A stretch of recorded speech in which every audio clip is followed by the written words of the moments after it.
It's always a pleasure and a privilege to be granted audience by Mr. President. I love to sit with Mr. President and discuss economic issues, give feedback from what we think is happening in the economy, and then constructively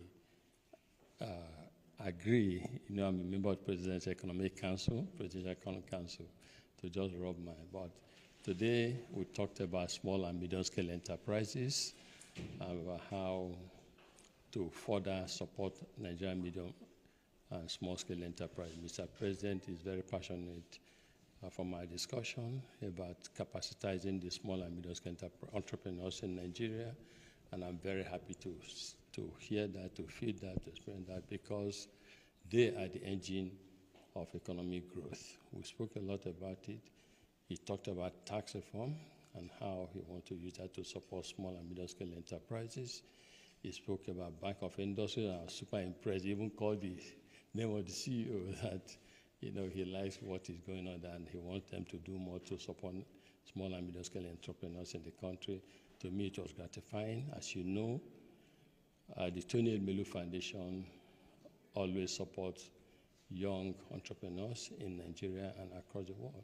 And so for me to be in audience with Mr. President and to be discussing this is super elating, super exciting. It shows there's congruence and alignment, and I believe that this is what Nigerian youth need. So I thank Mr. President for that commitment and looking forward to greater things happening. What do you forecast for Nigeria's economy in 2026? Forecast. I also discuss what's happening in the country, the monetary policy. If you see, you know, what the central bank governor and his team are doing, is quite encouraging. We've had some predictability and stability. To me, not just as chairman of the bank, but as also an entrepreneur and a businessman that wears other hats, what's important is to be able to predict in an economy the direction of things, so you can plan very well. If you look at, I told someone, I said, there was a time before, if I got 10 calls on banking issues, 7 of those calls about how to access foreign exchange. Today, if you get 10 calls on banking issues, not even one is on FX. FX, that market is totally sorted. So I think the central bank is doing well. Mr. President is also should be commended for creating that space for the governor to do what he and his team are doing. Yeah, you have been commenting, Mr. President, on his economic reforms. And at different fora, you always complain about slow pace of implementation.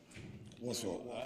I've never complained about slow pace of implementation. Rather, what I talk about is that, and we still spoke about it today, improvement in access to electricity is critical for economic development.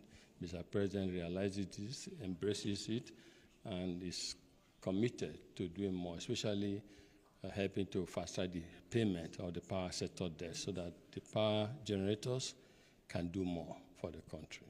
That is very, very critical. All of us who are in the power sector are owed significantly, but in spite of that, we're going to generate electricity. So we want to see the payment made so that there be more provision of electricity to the country.